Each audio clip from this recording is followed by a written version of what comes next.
Hey, everybody. Welcome to episode 2 of the Galaxy's Edge subscriber exclusive podcast. I'm Jason Onsbach, and with me is. Nick Cole from a galaxy far, far away, a long, long time ago. This is the Carrie Fisher edition. Right, yeah, the Carrie Fisher Memorial Edition. Although you have to be careful about that because I noticed like a bunch of people are getting in trouble for trying to be nice about Carrie Fisher. Like Steve Martin got in a ton of trouble for no reason. But yeah, that's because we have this whole component of society that just they're no fun, they're completely out of ideas, and like they literally think like these are the people that took like art criticism and thought, I'm just going to apply that to every aspect of my life. So Steve Martin is gold. He has reached that sainted age where he is a sage, a writer, a philosopher, a banjoist, right. and he can pretty much do whatever he wants. And I know the tweet, that he got in trouble for, and he was basically saying, hey, I met her when she was this, and she grew in my opinion. And then, of course, we just have this really ugly component of society now that's just, they're the equivalent of a dirty diaper, and I just can't stand it. So I'm going to say whatever I want to say, and this is the Carrie Fisher Memorial Edition. I know that for everybody, she was everybody's first crush. Yeah. That was not so for me. I found her. She was not she was not my cup of tea. I found her a little too. I don't know, a little too harsh. I didn't really feel like I wanted to rescue her in any way, shape, or form. I am a bit of a race chaser, so the dancer from Jedi was kind of my flavor. Yeah. So you liked Ula. Well, I mean, Jedi kind of gave you two scantily clad girls that got people's hearts racing. I would have definitely. I think I can even do her lines. But yeah, she was much more appealing to me than Leia. But now you look at those pictures. I don't even think the bikini struck me as anything crazy, but I remember it being like a huge thing. Now you look at it and you say, oh, that's rather saucy and everything like that. So I never really had that super sexual attraction for her that a lot of guys our age did, which is cool because then you were really able to appreciate her as this sort of leader of the Rebel Alliance, a tough cookie, a fighter. She always held her own in all the battles. So they really wrote her character well. And I never really, I felt like in Jedi, she got almost too feminine, from what she'd kind of really been much more of a player. And then like in Jedi, but then, having said that, she strangles one of the major villains. So, I guess I'm kind of off the res there, as they say on reservations. Right. Yeah. No, she is a little bit off that way. And it's interesting because you're right. I mean, I think that a lot of people like that Carrie Fisher as Princess Leia in her slave bikini was like this awakening. And even to the point where there's that old episode of Friends where it was like Ross was sort of having his fantasy fulfilled by having Rachel dress up in the bikini. So yeah, that's lasting. I get it now. Like, and I think like as a writer, as both of us are writers, what was really always stunning to most people who didn't know it, you'll always meet people who don't know the biz or anything like that. And they might have like remarked at points in her career, oh, I heard she became an alcoholic and a loser and all these kind of stuff. But actually, she was a phenomenal writer and wrote some books that people really dug on sort of a fiction level, but then also a metaphysical level because she'd struggled with drug and alcohol addiction like myself. So I think that was super positive. And then, then you turn another corner in Hollywood and you find out, which I knew for years, it seems like everybody's all stunned about it now, but she was, one of the most well-regarded script doctors in the biz. And the script doctor, is very integral because they kind of in a way get your movie made. You as a screenwriter go in and you say, this is comedy gold. And they're like, not so much. And then they give it to Carrie and she punches it up with some jokes or tells you where the beats are. And even though she's done that, it's sort of like her imprint, her imprimatur, kind of gives the studio a little more confidence to go ahead and go with that. And that's, so it was always neat that in the journey how she went from sort of this matinee idol to having this business. And so, you know, yeah, I could see where people were very stunned. I really don't do the celebrity death god thing that everybody gets into. You Right. know, mooning around about their childhood and feeling like somehow there's a loss. Hmm. But if I were to play prophet of doom, you know, because I'm the way that I am and what I believe, I would say to most people, take 2016 as a warning. Death exists. You know, rectify your metaphysical reality. You're going Hmm. to have to deal with these issues, and maybe 2016 was a big reminder, I believe, from God to tell people. You know, what was the line from? I forget which movie it was, but be it a king or a queen or a dressmaker, everybody dances with the Grim Reaper. You know, you're gonna Yeah. die. Yeah. So Right. Yeah. Well, and that's the other thing. I think people are quick to look for celebrities that are doing it wrong. What drugs were they on? That sort of thing. right. But at the same time, yeah, I mean, generally they've got the money to take care of themselves should that be what they want to do. And it's coming.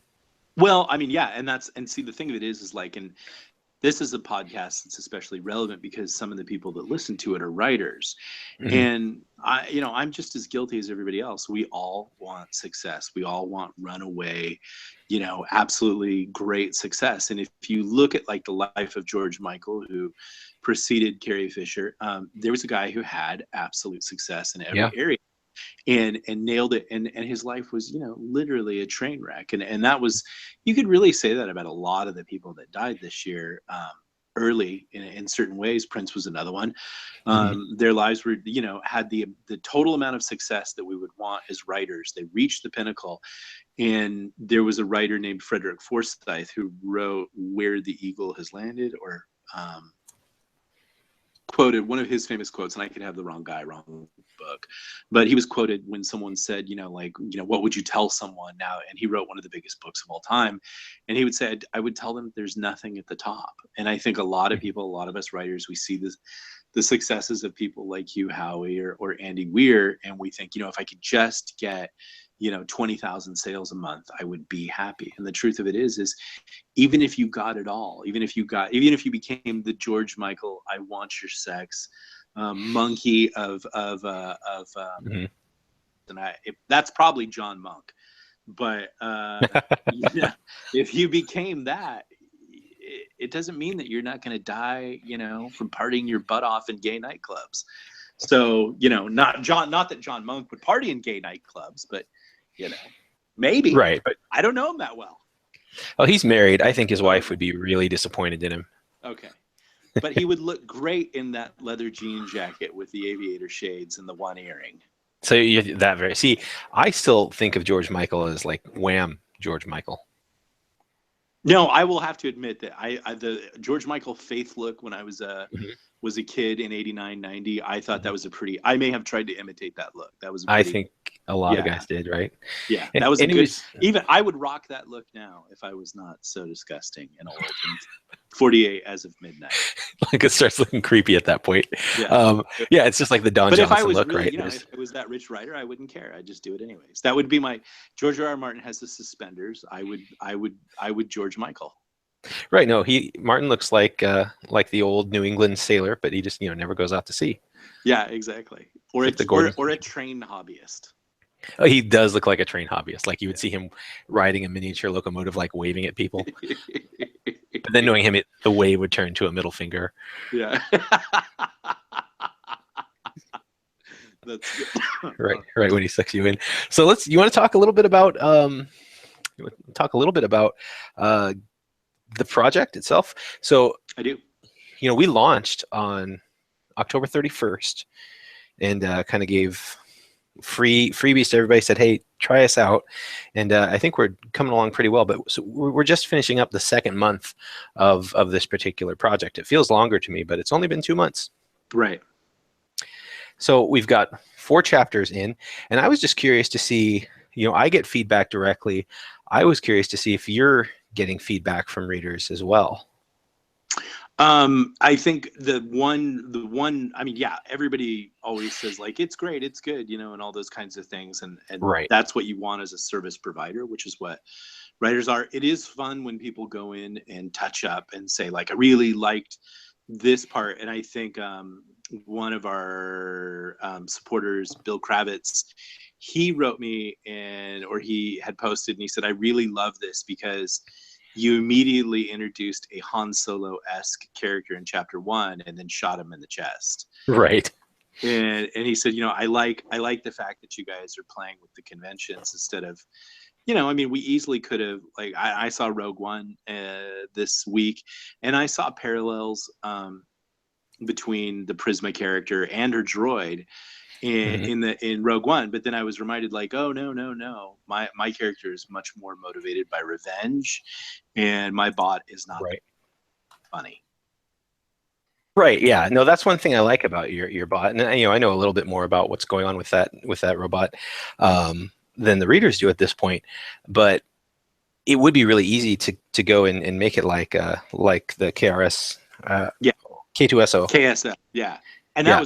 that character stole that I think that character absolutely ran away with it. And I've Yes. heard actually in early drafts that character was not supposed to die, but it's a droid, so it can easily come back. That's great. Well, can it? Did it blow up? Was it on something that blew up? Well, he was. Yeah, no, that That's the droid's thing dead. because it's. I mean, he was shot up quite a few times, but it seems like the planetary destruction that happened Yeah, um, that would was of a prevent. lesser scale than what happened to Alderaan, right? Like not a fully charged laser, whatever it might be. Right. Alderaan, blew Laser, up right in front of you. laser seems understated. Right. Yeah. Super laser powered by kyber crystals. Yeah. Um, But so before we go down that road, I wanted to ask you what. So I gave my feedback. What mhm. was some of the feedback you got that you did? Yeah, I've heard that feedback too. There is a great comment that was left on the website, and that one I really liked, where he talked about the same thing, and it was by a subscriber named John. I think it's John Tuttle, but John's just what I have written down, and yeah, John Tuttle. Yeah, it's definitely John Tuttle. If you're listening, John, it's you.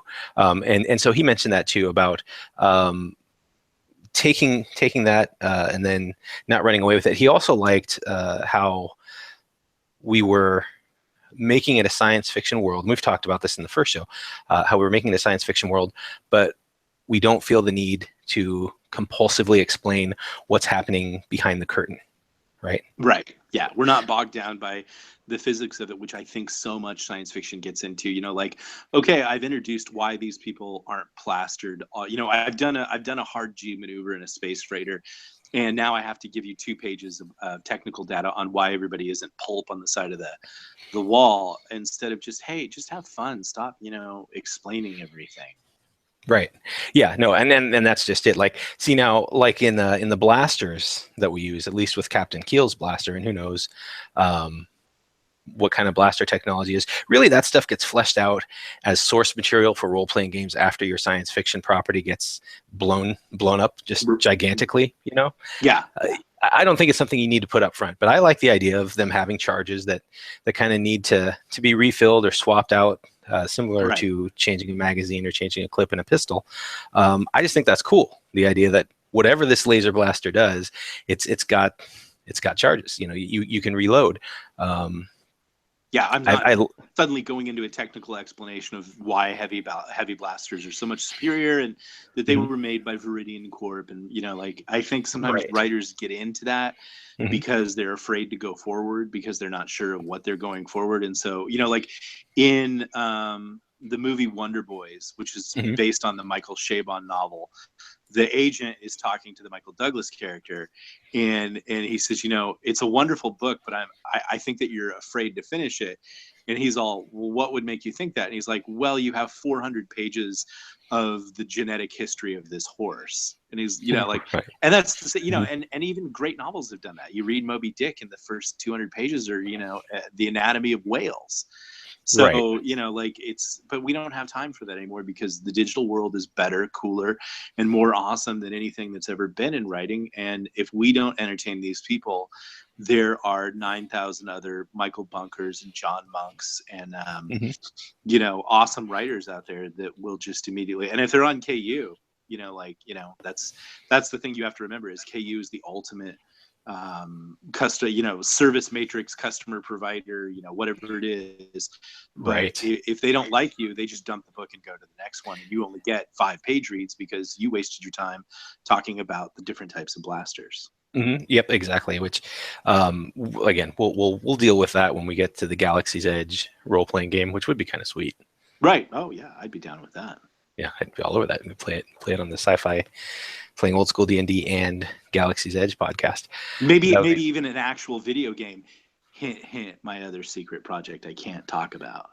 Yeah, that has potentially something to do with video games, but we won't. Vague casting. Yep. Yeah. No, you're good at that. You've heard of vague booking, vague casting. Right. Vague casting is what this show is all about today. Yeah. So there's that. The other aspect that I hear had to do with there's chapter 2 has a scene where Captain Keel is looking to keep himself out of trouble with the Republic, and so he goes and finds some Armonian wool and throws it on top of the smuggler's plate. I guess spoiler alert, but and I made a point to say that the wool was shorn from animals called sheps, which is very close to sheep, and naturally your mind goes to sheep. So a couple people said, "Oh, is this a typo?" And I thought, no, this is probably a sheep-like creature that lives on this ice planet and has got really, really thick wool.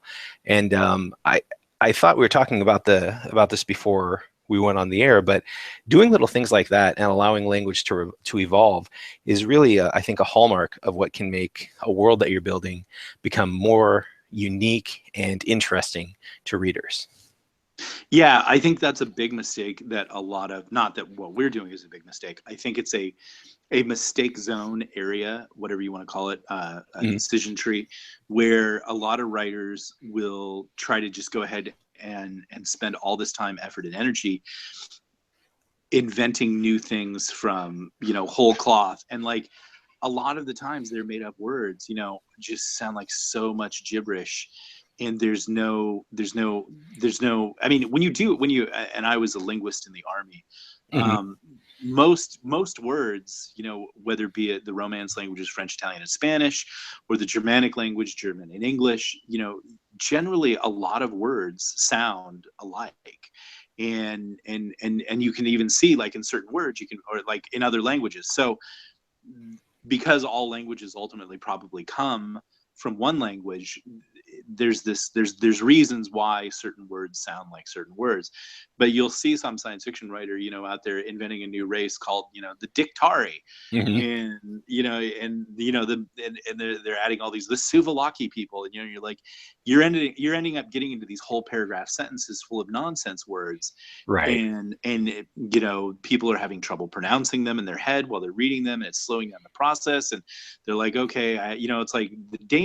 Like, every writer should go and read War and Peace, which is a great book. But what War and Peace teaches you is that unrestrained, you could just go ahead and introduce a new character every page, for 400 pages. And there's a reason people don't read War and Peace, because it's just so overwhelming. And again, like I said, because this is the new, hipper, cooler, modern age of digital, we can't do that. So, you were absolutely right to just go ahead and just, hey, we don't need the whole reason why, these animals are called the mooftucks. Just throw it in there. And the great thing is the person goes, sheep. Okay. My mind visualizes it and they move on. And so, yeah, I think we've done that. And that's a thing that I do. I even do it in fantasy projects I work on. I try to just put words together rather than just inventing whole new words, because I think that makes the reader struggle. And I don't think it serves you in any way, shape, or form. Right, exactly. Yeah, no, and I think another mistake people do is they look to someone like Tolkien, who, you've got Galadriel and Lothlorien and all these beautiful words, but what people don't realize is, and you can probably appreciate this better than most, but Tolkien was a linguist himself, so he had a really good understanding of how language works.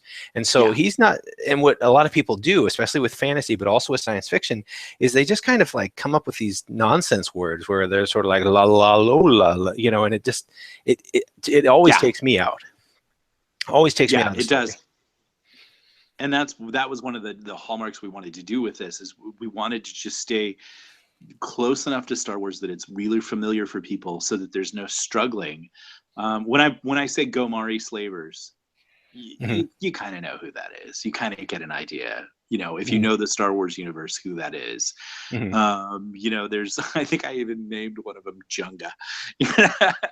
You know, so you can put those things together. It's, you know, but yeah, when people go down that trail of, I can just see them agonizing as writers, Hmm. spending valuable time that they could just be putting dialogue and action and character and, you know, adventure on the page, agonizing over Lictari versus Victari, you know, and you're like, Hmm. no one cares. Yep. And Or you're should it be probably Lictaru? shooting yourself in the foot. Yeah, but Yeah. Tolkien was super special in that not only was he a linguist, but I think, was it Cambridge? Was he Cambridge or Oxford? Yeah, I think he was Cambridge and Lewis was Oxford. Yeah, and so like he was a professor there, you know, and like literally I think like I was reading part of his, you know, um I think he went on hiatus just to make up a language for like, you know, Right. and he got paid to do it and everything like that. So, you know, you're looking at somebody that, and he spent, you know, if you look at it, I think Lord of the Rings was finally published in 73, and he'd been working on that book since 1920, and probably while he was in the trenches at the Somme, you know, that guy worked on that book for close to 50 years. So it Right. doesn't cut it these days. You can't do that. You know, you're not going to make a living as a writer.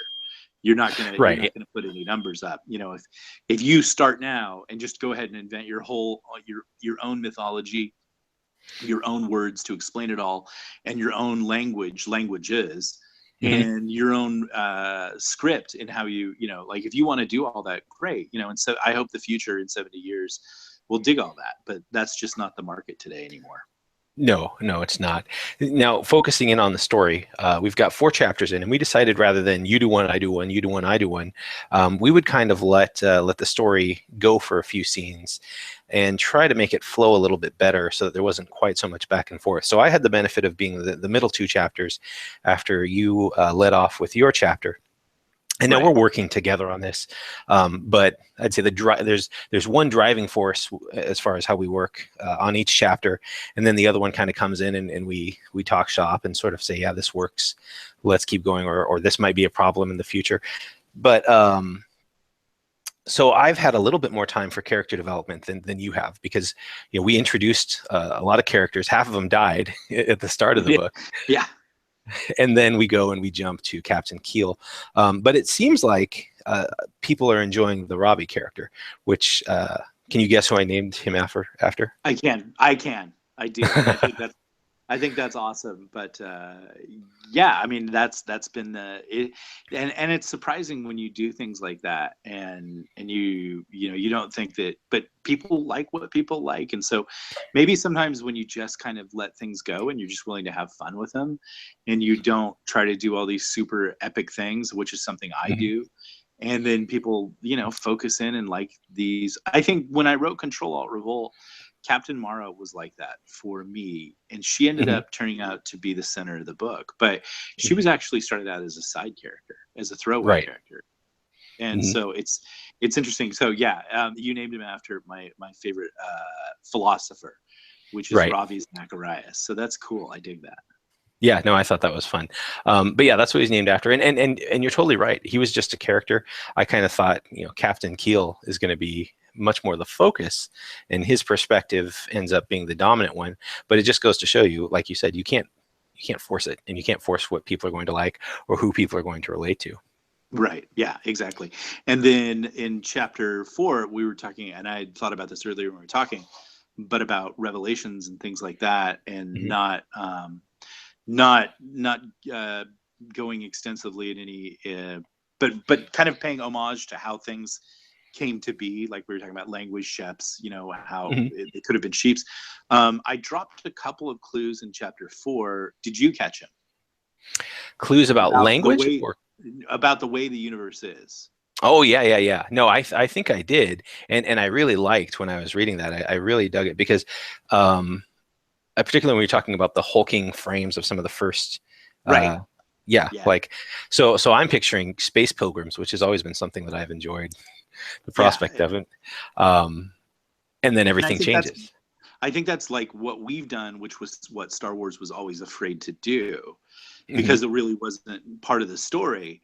But like, it's not unusual to sit there in any Star Wars movie and just say, okay, why are the humans here? Like, how did that all happen? And where did they Right. come from? I don't know if the books ever explain, like, did the books ever go into like, where's Well, Earth and all that kind of stuff? well, Or, it's so tough because so much of it was wiped out when Disney bought it. So you don't really know. A lot of it's just expanded universe kind of Star Wars legend. So I don't know if there's a canonical answer. And I didn't personally read a book that explained how humans became sort of the dominant species in the galaxy, because certainly you see them most right. everywhere.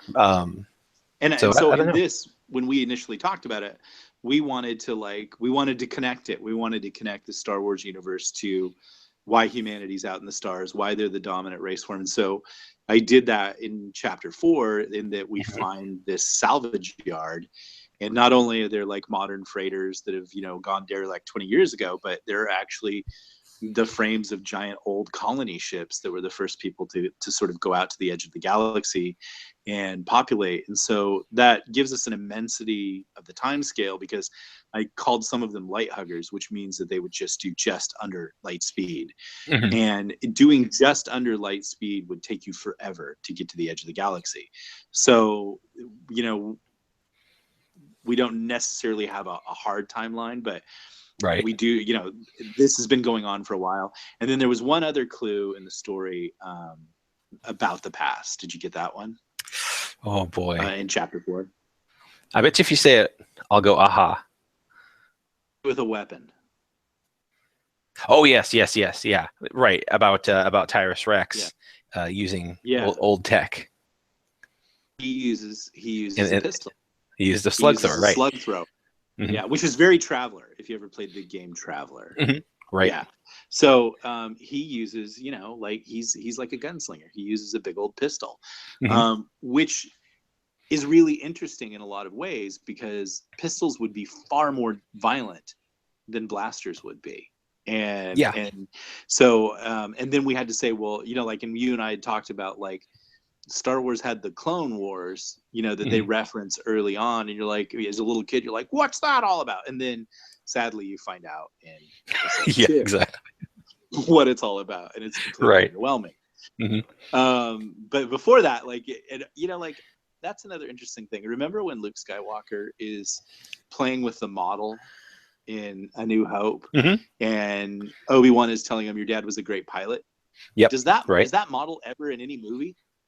No, that's the T-16 Skyhopper, and so you can actually Oh, catch a glimpse of the full size. It's like the little, basically like it's the little. It's what Luke flies through Beggar's Canyon, bullseyeing womp rats. oh, okay. Because you get the So impression when he's doing that was what his dad flew, right, exactly. but No, then we it's find out his dad flies the gayest starfighter in the entire world. Like, it's a military machine, but it's pointed, and it right. flies into combat so that no one can miss it. Hmm. Oh, it's just except the every, way except they all everybody do. does. Yeah, all the droids with their targeting software. Yeah, It's just I, power of I the I power really of the did force. realize. Yeah, I really did realize watching Rogue One that I now really am able to say, yeah. I mean, I've always said it to everybody, but now I get it. 1, 2, and 3 are absolute. They're just terrible. Right. And this was Rogue One was the prequel that should have been made. Um, Yeah, yeah, you're right. And I mean, there were some bright spots in the original movies. I like Ewan McGregor as Obi-Wan, but for the most part, it was no good. The one thing that yeah. and I might write a blog post about this, but did you ever listen to the old Star Wars radio dramas? No, I did not. Okay, so they made these just excellent Star Wars radio dramas, and they got Mark Hamill. They had Brock Peters play Darth Vader instead of James Earl Jones, but it was just a really well done drama. And part of the intrigue in the A New Hope one is it explains how Princess Leia comes across the Death Star plans, and it's much less dramatic than the way it Right. is in Rogue One. But I was just thinking about that, about how they kind of did try to explain it in the universe, but it was Right. much more like happening on Alderaan, and there was this Imperial suitor who was kind of a lecherous guy trying to woo Leia, and she ends up killing him, and certainly brought more depth to her character, as It's opposed to funny, like it's funny, like what most people don't remember is in 78 they had no actual game plan. You know, this was just a science fiction movie, and you know that they had no game plan because one, network television immediately convinced Lucas to do the Star Wars Christmas special. right. And there is no, like, if any, like if your kids, because you have 6 kids now, Mhm. if like they're ever doing the Say No to Drugs program, Right. and they're like, you know, The Dare program. make an argument, yeah, make an argument for why I shouldn't do drugs, someone should show them that, because that is the poster child for cocaine. Right. Yeah. I'd be like, do you want to be Yeah. like Lumpy? Yeah. Do you just, like, do you want to be a brilliant person and then get success and start and allow drugs in your life? Because probably everybody in that show, including Chewbacca, was on some form of or opiate or just probably piles of coke off stage on the craft service table. And Princess Leia, you know, is Carrie Fisher, again, the memorial episode. She's like she said on Jedi, I was just, you know, blasted out of my brain on coke, you know. So Right. we have to be honest about those things. We have to be Mhm. honest about the failings of other people. Mhm. So Yeah. you know, Right. like, so you know, going back to it, they had no game plan. So they would literally, you know, Lucas had none of these master plans about what it's all about, blah blah blah. And he really demonstrates that through 1, 2, and 3. But like Mhm. as a kid at the end of 6, you know, and he had like, there'll be a prequel and then there'll be an afquel, you know, whatever you Mhm. call it. Right. And you know, we all, like, for 20 years we turned him into this sort of, you know, George R. R. Martin-esque genius who had the Right. grand master plan, Tolkien-esque, really. But what you find Mhm. out in the end is neither Lucas nor Martin are Tolkien-esque. You know, like that Right. literally takes 70 years of being a genius to just weave something together that, you know, and it probably, in my opinion, it takes something even more. It takes divine inspiration to pull off that Yeah. level of story arc. And so these other people muddle and get lost. But what I really, and that brings up the part that I disliked in Rogue One, Mhm. which was the initial introduction of Darth Vader. And I disliked it because for 3 reasons. Reason number 1, James Earl Jones is an old man, Yeah. and his voice no longer sounds like, and that Darth Vader is young. You know, like Yeah. when you really think about it. Yeah. Mhm. So that Darth Vader is only 40 something in reality. Right. So, like, if you take Princess Leia's real age when she makes Star Wars, I think she's 19. And Yeah. if you take, you know, the end of Episode 3, and Anakin Skywalker's like 22, Right. He's a young man. right? So yeah, so he's not even 41. Yeah. Yet he sounds like a 70-year-old man. So that was a huge mistake. Mhm. And then the character's movements that Darth Vader usually plants and speaks, Mhm. the actor playing Darth Vader moved way too much. Yeah. And then there was this really stupid, jokey line where he Oh. exits the scene. Yeah. And I just shuddered, like, and everybody was all, Darth Vader. And I was like, and I really, like, through the movie, I was so disappointed because Darth Vader is a career model for me. Mhm. So, so, Well, it's funny. so, I went and saw that. You know, I saw it at on opening night, and I took my sons, Caleb and Owen, and Caleb's 12 and Owen's 10. And so we're sitting in there, and Darth Vader shows up, and they're like, "Oh, oh!" You know, they're just so excited, kind of fidgeting in their seats, and they're watching it. You know, their eyes are just like fixed on it. And then he's like, "Be careful, you don't choke on your aspirations, Director Krennic." And my 10-year-old turns to me, he's like, Darth Vader wouldn't say that. Why did they make him say that? And I have to be like, shh, shh. But he's 10, and he's like, you have violated the essence of Darth Vader, you know, giving a pun. And he's totally right. It's like, it took me out of it. It didn't feel ominous. I yeah, mean, this it is the was, guy, he goes from, you're as clumsy as you are stupid, you know, while force choking him from across a Star Destroyer in Empire Strikes Back. But apparently he still had yeah. lots of jokes back before the Death Star plans were stolen. Like, I can't Yeah, wait to tell the I Emperor have that to one. say, Zing. this is good. You could do better than James Earl Jones. That was great. Um, I But I sat couldn't in do the Field of Dreams monologue. yeah. I sat. That's a great monologue. I actually think about that line a lot when I'm writing. But I actually sat like in bitter frustration for like probably another 20 to 30 minutes, like in the movie, Mhm. like where I'm like, oh, this like when Darth Vader gets his hand cut off in Jedi, that's what I felt like. Or he's like, Right. ah, that's what I Right. felt like. Right. But And then you get, you're just wheezing through the you rest of the get, film. yeah, exactly. Exactly. So, but then when they brought in the X-wings and did the attack on the base, and they played the Mhm. Star Wars music, I'm back. Yeah. That's No, what a that. horror I am. That's how slutty I am. I was immediately back in the game. Like, if I were a girl, you could take me to a bar and throw a beer in my face, but then be like, come on, I'll buy you another drink. That's the kind of girl I would be. I was Mhm. immediately back in there. I hope that's not sexist or misogynist. It's just, Well, I think you're there are just saying people. what you would be as a girl, so I don't know if that's Yeah, too I'm not bad. saying what they are. I'm I saying that mean, most girls are better than that. right. You're just saying I'm you would saying be that a most girls are better particularly than that, and I would be a terrible girl. right. So, so then I was back in, but then the last 30 seconds with Darth Vader, Hmm. like that's Tom Cruise. You had me at.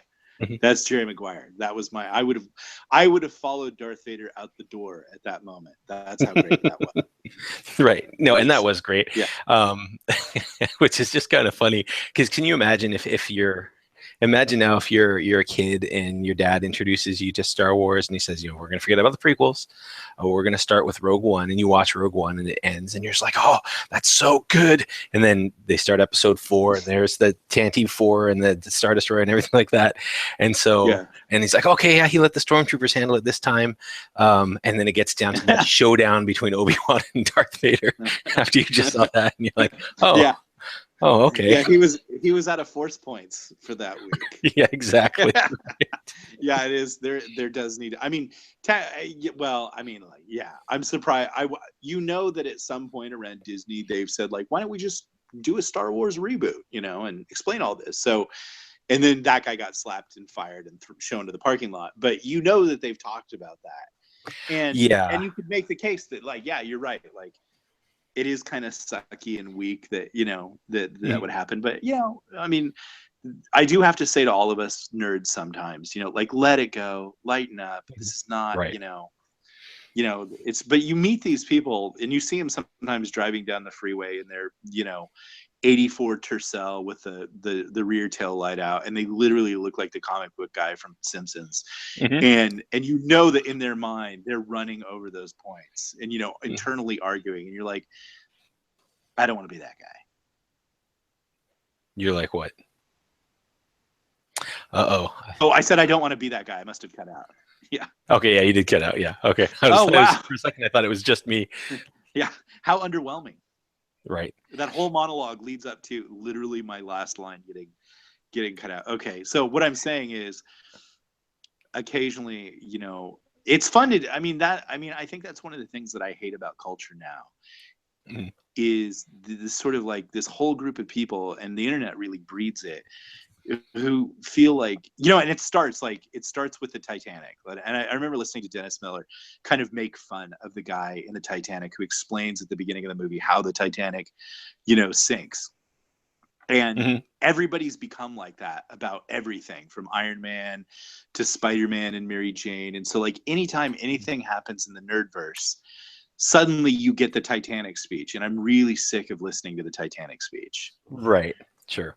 Yeah. Yeah. Well, You know what I'm saying? and Like, whatever the issue is, you get somebody who weighs in like with all like this doctoral level defense of right. why Spider-Man and why Mary Jane has to be white, why Iron Man has a drinking problem, all these Mhm. things. You're like, oh my gosh, this is not Right. even real stuff, Mhm. So Right. anyways, yeah. Of course, the solution to that is to do what we're doing and just say, Yeah. well, let's just write something new instead of rehashing Just what's make it. been done.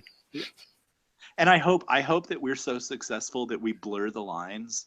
And I don't know that we'll ever know it, but it might happen to us when you and I are old men in a Hmm. retirement home working on our Hmm. D&D campaign Right. in the day room between 2 and 4, waiting for Jello, probably running Horror on the Hill. And Sounds good.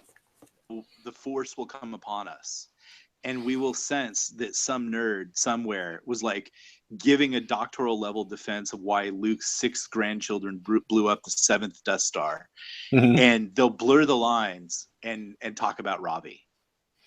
That's probably And what'll like happen. they'll introduce Robbie into the character, and they'll be like, "Wait, yeah." For me, that's blowing up the Death Star. If we blur the lines on Star Wars, where nerds are confused, like if we do Power of the Force and suggest to nerds that this is not the Star Wars you're looking for, then I will be very happy. No, that'd be a big win. Yeah, that'd be a huge we'll win. never know it unless we're suddenly given the Force while we're playing Horror on the Hill in the day room when we're 75 years old at the retirement home. But there's a chance. The other thing I'd like is for us to be excited to get a visitor, and then the person comes in and just berates us for something that happens to Prisma in like book 2. Yeah, exactly. That would be pretty great too. I would put that on my own. How could you do that? Just lets us have it. Yeah, my plan for Prisma, and I know the end game for Prisma, I think is actually pretty stunning. That's good. We've talked before about how at the end things are going to come together, and I think I'm hopeful that what I've got in store for Captain Keel is likewise going to be there. If we write a book 2, I think everyone who reads book 1 is going to just be very, very anxious to read it. And if we don't, then I think that people who've read book 1 are going to be very angry with us. Yeah, and I'm writing a Star Wars. I'm writing a Galaxy's Edge. See, I did it. Yeah, I know. I'm writing a Galaxy's Edge book to follow this. I think you are too, right? We're both writing. Yeah, books. yeah, right. Yeah. So yeah, and I know the title of mine, and I could tell everybody right now, and so that would give them a clue. Oh, give them. You want to do that? Yeah, sure. I like doing that. No one will remember. Yeah, that's true. Yeah, it's called Attack of the Shadow. Attack of the Shadow. Man, you really are going Star Wars, not Star Wars.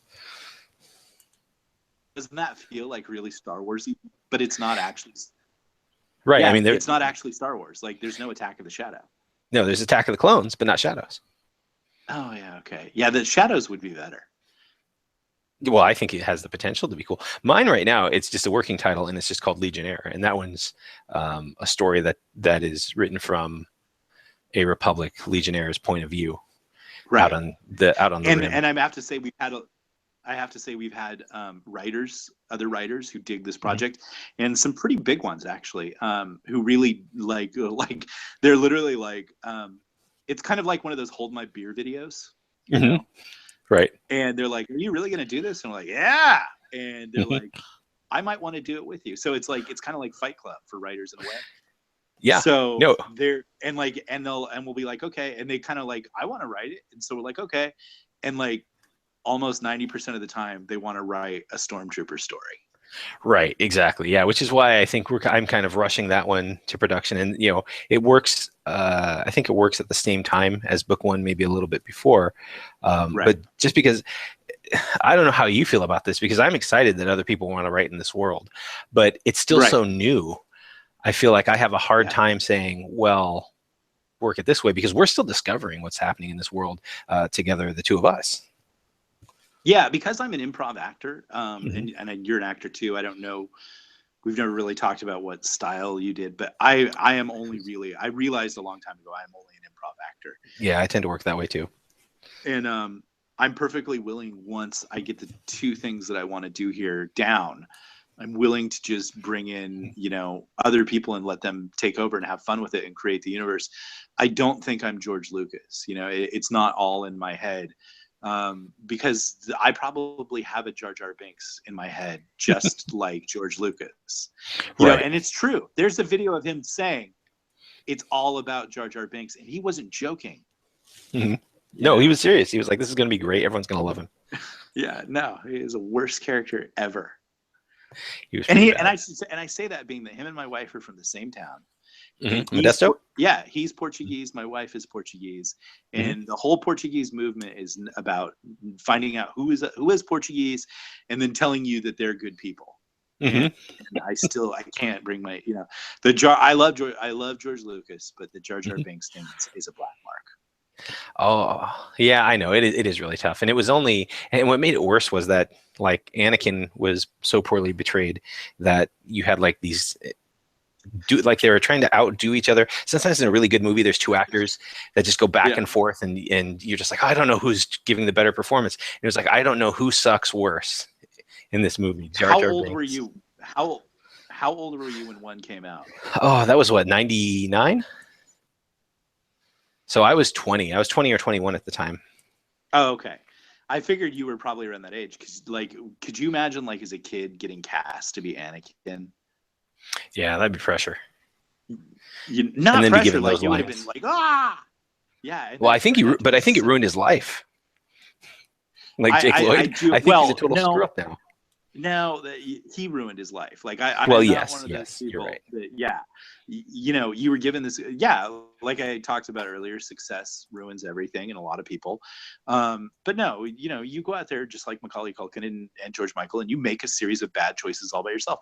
George Lucas didn't ruin your life, but yeah, there, you know, Mhm. and that may have just been 2 or 3 incidents, and now the guy's totally straight arrow. But the problem with, you know, celebrity Facebook and media is they'll, you know, clickbait will always say this Star Wars actor, you know, ruined his life. And he's probably great now. And I really do hope he is Mhm. having a great time. But, you know, I just go back to like, that would have been really great. And, you know, and I was probably a 30-year-old actor at that time. Mhm. And I would have said that would probably be, you know, just, oh, what a dream role to get cast in anything in Star Wars. But, you know, literally to be cast as young Darth Vader. And but then it was so, I remember there was one line in there that just it was like nails on a chalkboard for me. It like literally froze the pool of my soul. And it was when he looks at Natalie Portman and he goes, "Are you an angel?" And the line was so badly delivered Mhm. and so flat. I just wanted to slither from the movie theater. Right.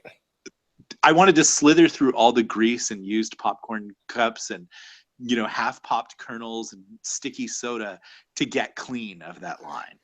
Right. Well, it was bad, and I remember feeling the same way. But actually, I went with I was working at like Circuit City at the time, and we went right after work and saw the midnight showing. And I think that movie had a lot of cameos with people that weren't actors that either were like getting favors from George or whatever it was. Because I remember like right at the opening, you know, the Starship docks on that Trade Federation ship, and Yeah, after the taxation is theft speech. right, yeah, all that stuff's happening, and so the two pilots, like, all they're doing is giving like background dialogue, just, you know, like, you know, we're closed or I'm picking something up, and they couldn't deliver it right. Like, it was a really bad. It was a delivery by someone who didn't know how to act I know. whatsoever. Like, No. they were just like, okay, here's my line. And we just kind of like, so we were like in awe and just feeling this euphoria from seeing the opening crawl, and our heads just kind of like turn, and we both look at each other like, what in the world is going to happen here? And it's at that point, that early in Yeah. the movie, that we kind of knew It wasn't trouble. until it would not be until 15 years later that someone would succinctly say, because you couldn't say this back then, but when Mhm. someone saw The Force Awakens, Mhm. but this quote is absolutely true. Somebody raped 12-year-old me when they killed Han Solo. And I Oh would say, yeah. yeah, it was like someone just raped 12-year-old me. And that was what that's like. And you, I couldn't articulate it in those terms Mhm. during episode 1, but that's how it felt like. It just felt like a train wreck that you kept rooting for, where the train would just hop back on the tracks and get going. Mhm. And Right. it just continued to tumble off into the ditch, spilling Right. people out. Yeah. Yeah. It starts like grinding people up on the sidewalk at that point. It gets worse and more gruesome as it goes. And you're Um, all rooting for Thomas the Tank Engine. Get on the tracks, you know. And right. it's Mhm. just getting worse by the second. Right. Yeah. That is about how it was. I think that Harrison Ford wanted to die at the end of Return of the Jedi, um, and George wouldn't kill him off. No, end of Empire. Oh, he didn't No, want the to. one I he think they died. were unsure if he was going to come back, but at the end of Return of the Jedi, he wanted his character to die. Oh, I think they okay. left it open at Empire, which is why they froze him. But then at Jedi, he wanted to die, and Yeah, he was that didn't supposed to be the happen. sacrifice. I kind of feel like that might have been a little bit better. But I mean, it was nice to see him one more time. Yeah, I mean, like it. Yeah, you know, I Lando don't. could have stepped in and had Kylo Ren with Leia. Yeah, I don't. And You know, I don't know. Like if I think like what sucked about A Force Awakens so much is it doesn't explain the apathy of Princess Leia and Han Solo's relationship. I'm into the fan theory that somehow Kylo Ren is the long con Hmm. to defeat Snoke, Okay. um, and that Han Solo was in on it, and that he had to be the sacrifice, and that's Yeah, why okay. like there's this moment where he says to him, "Will you help me?" And Han Solo says, "Yes," and Right. it's a very knowing moment. So I think that Luke and Leia and Kylo Ren and Han Solo we're all somehow in on like this is what we have to do Right. to finally defeat this guy. Okay. So I think it's going to be a setup. I think what's her face Ray will turn out to be the new Sith.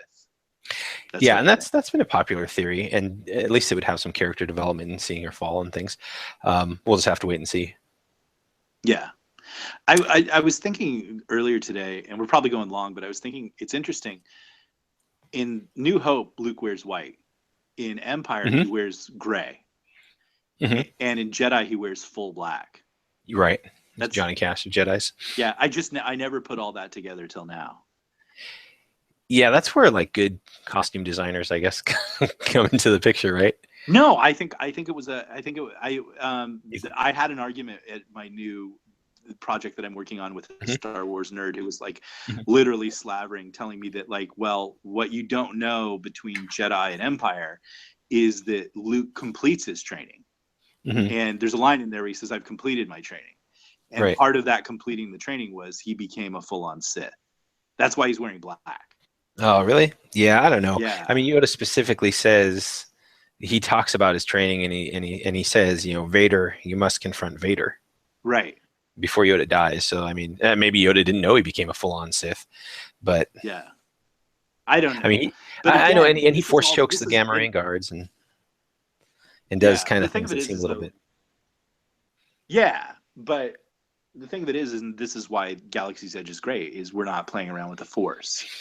No. Because I think the Force and the whole Jedi and the whole Skywalker line, Mhm. like the interesting thing about Rogue One is it's about none of that. You Yeah. know what I mean? Like they purposely and they do show you a Jedi, except it's a Jedi who never completed his training and he's blind. Hmm. This is what he would look like, and he's still pretty cool, but he's gets killed. Um, Right. I think the problem with a lot of Star Wars properties is the Jedi's are cool and lightsabers are awesome, and they just take over everything. Like in reality, if you looked at the Star Wars universe, everybody would be apathetic because only a few people are Jedi. Hmm. You know what I mean? Right. So, but it really negates everybody else's motivation, I think. Yeah. Well, totally. I mean, because it's like, at least with like say Dungeons and Dragons, you've got these powerful wizards, Right. but if you stick a dagger in that wizard's side, Right. he's pretty much war. That's Yeah. it. Like Yeah. you can defeat a wizard. But yeah, when you've got Darth Vader showing up and kind of doing what he does, yeah, it would be very easy just to be Yeah. apathetic, um, as Yeah. opposed to just be like, oh, let's keep fighting anyway. It's like, really? They've got a planet destroying Yeah. weapon. They've got this guy that can just cut Yeah. down your army like butter. But yeah, let's keep fighting. You know? Well, I think in the Star Wars video games, when they did the Star Killer arc, the Dark Apprentice or whatever it is, Hmm. like literally they said like, what would happen if we just gave someone unlimited force powers? Hmm. And you're literally pulling down Star Destroyers from the sky and crushing Right. them. Like again, that's the George Michael thing. When you get unlimited power, it ruins you. It ruins those characters, but at the same time, it kind of ruins the story too, because like, where do you go from here? Like, Right. where is the danger for Darth Vader if like literally he faces 30 guys with laser guns and just cuts them up? Now that's an awesome scene, and Hmm. it's totally understood and justifiable. But like, well, why would those guys ever face him? Wouldn't there just be like memo to everybody in the rebellion? If you see this guy, run. There's Yeah, just nothing run. you can do. Right. Yep. Exactly. And your No, commanding that's officer's totally like, true. "We've got to defend this thing," and like, and the guys are like, "Well, is that guy there?" And they're like, "He might be," and then they're like, "Well, we should just run. See the memo?" And he's like, "No," like so. Maybe that's why the stormtroopers go first, because then the rebel guys would run. Yeah, You that's know, true. Right. That makes good sense. I think it's a sound theory. I think it works. Yeah. So next month, I think we're going to lead what do off you with want to? with another You want to chapter. stop this podcast? I don't really want to, but it's, we can keep going. I mean, we can make this go longer than an hour. I'm fine. I can talk about Star Wars and No, I'm out. I got nothing Galaxy's else. Edge all day. I'm gonna go watch The Crown. Is that good? Oh, it's so great. I have this new thing that I'm working on, and it's in response really to everything else everybody else is writing. Mhm.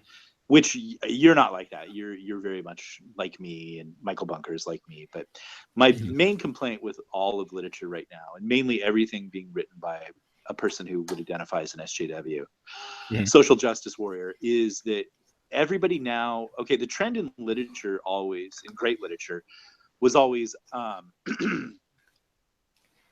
ordinary person, extraordinary circumstances. And that's where you get your great novels from. Like, anything by Dostoevsky or Hemingway or anything like that, ordinary person story. But now in modern literature now, and especially with, Marvel and everything like that, it's extraordinary person, ordinary circumstances. Right. And I think that there's something inherently boring to that. And it's what I notice in D&D lately with 5th edition, because we have our other podcast, which is called Sci-Fi Writers Playing Old School Dungeons and Dragons. And the reason that it's old school is because I think that's the best school. Because when I read all these Twitter accounts now and people talking about their character creation, like, they create fully realized characters, like with total backstories. I'm a half demon prince whose parents were gods, and I can do all these things, and I have an animosity against these people, but I'm first level. It's like when I play, like, wow, such a rich backstory for literally being feeble, and when I played D&D as a kid early on, you rolled 3 dice, D6s, and what that was what it was, and you were a murder hobo and you had an 8 intelligence. It's not like, and now, like, it's common for people to have 20 strength. Oh my gosh, I remember when 1800 was huge. So yeah, so like it's kind of like the whole thing in literature now that I'm really noticing, and I think it heads towards inherent boredom, because you have this really great, awesome character who the reader in no way, shape, or form can identify, because none of us are really great or awesome or have superpowers or special snowflakes. And then you read about them pretty much being ordinary, like Jessica Jones. I have a job, I do this thing, blah blah blah. Like, and then even if there are extraordinary circumstances, they're not all that extraordinary because you're a Jedi. And again, weaving it back into what we do, I think we're writing about ordinary people like Ravi and Captain Keel and Tyrus Rex. Or at least Ravi was ordinary once upon a time before he became a hologram. But yeah, exactly. But they're still like regular Joes. No one's a Jedi. And and I think that will ultimately be the death of Star Wars is, and they've already maxed out on the explosive factor. Like, you're done with the Death Star stuff. You guys can't do the Death Star thing anymore because you're in danger of oversaturating the product. But same thing with Jedis. Like, how much Jedi stuff can you just slather on? It's like the moonlighting thing. If you keep going there, you can't go back. So the thing I like about Galaxy's Edge is we're telling the regular Joe story of guys with blasters who are flying freighters, and maybe they're just good enough to navigate the asteroid field. But as we've already proved, maybe not. Right. No, absolutely. Yeah. And I think that is something that really resonates. So,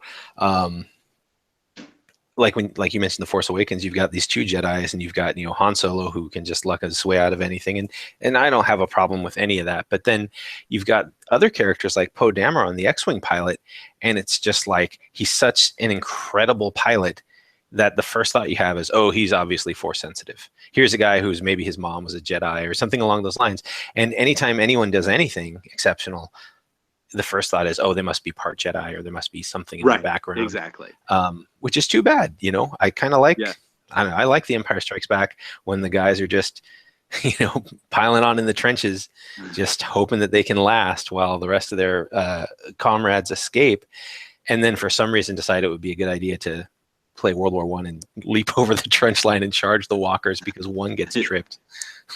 I think, and that's maybe why all of you guys, and I want to write a Stormtrooper story too. I think all of us writers do, because there was something fun when you played Star Wars as kids to being a Stormtrooper and getting killed with your buddies and fighting it out. Only like the weirdest kid in the world leapt out with a broom handle and Jedi'd everything. Right. Yeah. It's cool, but it's kind of fun, and it's more fun to to cover and fire. Right. Yeah. No, there's a reason why, like even with like GI Joes, right? You had to have the little blue cobras because you Yeah. needed someone for all your Joes to kill. All the Joes were too exceptional to die. Yeah, Like, exactly. so you needed the cobras to just for the body count. You're not exceptional. You're gonna die. Yeah, right. You've just got the red mask, the little red Yeah, kerchief over your. Yep, that's it. exactly. All right. Well, All we'll right, see if let's we can wrap it keep it up. going. You probably get. Let's You got to wrap it get. up. Yeah. Yeah, we do. So the next chapter is going to be chapter 5. That'll be coming early in January, and that's going to be one that you are the driving force behind primarily. Yeah, And we're gonna step back and we're gonna tell who. We're gonna introduce Tyrus Rex, and we're gonna introduce what he's been doing for the past 20 minutes of maybe an hour of Prisma making her way through the city under assault by Republican forces, and we're gonna do that Pulp Fiction thing. We're gonna tell his story. right, and that's going to be cool. I'm looking forward to this reveal. I think you've done a good job of teasing it out without making it just feel like antagonistic. So I'm Right. excited to see. And so probably that'll be a good point to jump back to Captain Keel. But really, if we feel like the story needs to follow him, then I don't think we're afraid to say we're just going to keep the narrative in the way that makes for the most entertaining story. No, no, no, no. Because the last Captain Keel chapter, and won't spoil it for anybody, it was very inspiring actually for Oh, me. cool. Like it was, so I thought that was a tight, fun, very Star Wars feel that you would never see in any kind of movie because they're too busy talking about Jedi's. They're Right. Yeah. too No, that they're does. too busy talking about the grand plan. Like we got it, and that's another thing about Star Wars. Everything's the grand plan. And Mhm. it's a whole universe of people just struggling to get their share. And I think those are Mhm. cool stories. And I think we're gonna see. I think we're gonna see some things out of Captain Keel from what you told me and everything like that. That challenge people, but you give people what they want, but you don't give them everything.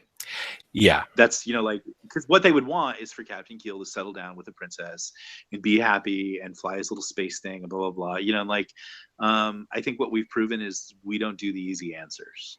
Right. Yeah. No, the Yeah. easy thing is to say, okay, Captain Keel is Han. We're just, approaching him Right. from a different angle, but he's not Han. Let's play this one last game before we go, and then Okay. this will be our out, and we'll do. All right. If you, since we've set down the gauntlet that we do things differently, Mhm. how would you rewrite the ending of Jedi? Oh, so if I had to rewrite Jedi, I would have, I think I would have, I think that you'd have a lot of potential if Luke, well, okay, let me ask this. This is maybe seems too lame here. Are we gonna get another movie, or does it have to be done? It's done.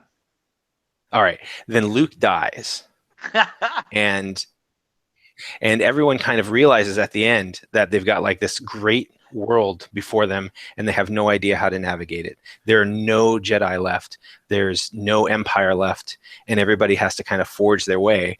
And you've got Han and Leia, and they're seeing this and realizing this. And now, what is a normal space galaxy going to be like now that it's all over? Yeah. Now that everything's You're done. making the argument. You're making the argument that things would be a lot better without the Skywalkers. Yeah, I mean, and then of course Han and Leia would have a little Jedi kid that would ruin everything. But that's right. Yeah. yeah. So But yeah, maybe no, Leia the has whole to die too. yeah, maybe, or maybe she just can't have kids. Who knows? There's ways a writer can get around that, but I kind of like the idea of like that final showdown on the Death Star and the destruction of the second Death Star. Like that's how the Force balances itself. It just the Jedi are no longer a thing. Like that was the final duel, and Luke sacrifices himself along with his father, and the Emperor is dead and dead for good, and now the Force is kind of moving on, however it's going to move on, in a sort of pantheistic way. I think that's actually good. I like, especially if Luke went into it knowing like the solution to everything is to get rid of the Force, but I am a really powerful Force user. Right. Yeah. No. And so that scene with Leia, it's not just I have to try to save my father. It's I have to redeem him, and I'm not going to be able to come back. Yeah. And so I think carries a little bit more weight there. But anyway, that's what I do. That's my out. All right. Ask me Lando one. I was gonna say, and then Get Lando becomes the leader of the New Republic. That's groovy. Okay, actually, I won't do one. That was so good. I won't even try to fumble my way through anything. Okay, then I'm going to return the favor for the next show. I'll think of a Okay. question, and then you can Okay. answer it at the end of the next show. I'll make it like All right. really. Well, thank you everybody for showing up, and I hope you're digging it. Talk to us, reach out to us, tell us what you want, tell us what you like, and again, from the bottom of our hearts, thank you for supporting this endeavor. I think we're all of us together doing something really cool that's never been done, and that is really what is awesome about America and the digital age, is that in our own way, shape, or form, we're being the Wright brothers. We're pioneering. We're doing new stuff. We might fall on our butts. We might crash, but we might just fly.